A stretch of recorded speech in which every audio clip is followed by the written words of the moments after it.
আসসালামু আলাইকুম। ভিক্টর খানে গেল।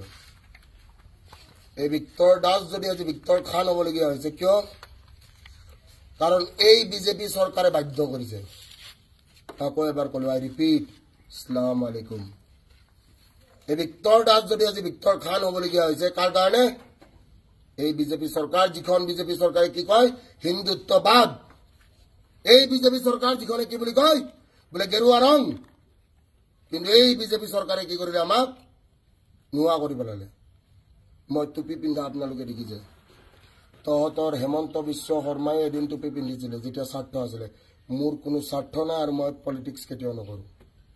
क्योंकि सरकार जिसका भी नहीं होगा ভিক্টৰ দাস ফ্লেক্স দেগা। দ্বিতীয় প্ৰশ্ন, যোৱাকালি ৰাতিৰ কাহিনী সকলোৱে দেখিছে। শুৱালকুছিৰ ল'ৰা কেইটামানে আহি আমাৰ গেট ভাঙি থৈ গুচি গৈছে। মোৰ মাক কি কৰিছে? মাক এটেক কৰিব চেষ্টা কৰিছে। কিন্তু কি 100ত ডাইল কৰাৰ পিছত 100ত মোক কি কৰিছে? ব্লক কৰিছে। গাৰ্লফ্ৰেণ্ডে ব্লক কৰিলে ভাল লাগে। 100ত ব্লক কৰি দিছে। 100 ইমাৰ্জেঞ্চি নাম্বাৰ।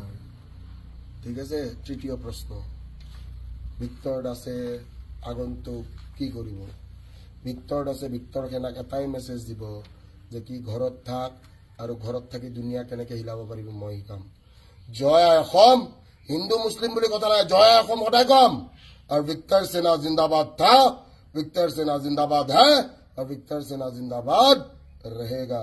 ঘৰত থাক, ভালকে থাক, বাকি মই শিকাম। গোটেই সিস্টেম মোৰ হব। হস্পিটালো মোৰ হব, শ্মশানো মোৰ হব, জেলো মোৰ হব, সব হব। টেনশন নলবি, ভালকে পঢ়। মই পঢ়াব পৰা নাই, মোৰ ভুল হৈছে, মোক পঢ়াব দিয়া নাই। ঠিক আছে। হাত জোৰ কৰি মোৰ ভিক্টৰ সেনাক মই চৰি ক'ব বিচাৰো। যিখিনিয়ে মোৰ 250 টকাত কোৰ্স লৈছ, মই পঢ়াব পৰা নাই। কিয় জানানে? পঢ়াব দিয়া নাই। মই বৰ আশা কৰি পঢ়াম বুলি আহিছিলো জেলৰ ভিতৰৰ পৰা। ঠিক আছে। চবৰে কথা শুনো আজিকালি। বাকি গোটেই ভিক্টৰ সেনাক ভৰিত ধৰি মই প্ৰণাম কৰিছো। এই সিংহাসন তহঁতৰ হব। ঠিক আছে। জয় অসম। হিন্দু মুছলিম বুলি কথা নাই। জয় অসম। আকৌ এবাৰ কওঁ, হিন্দু মুছলিম শিখ ইসাই। আই ৰিপিট, জয় অসম।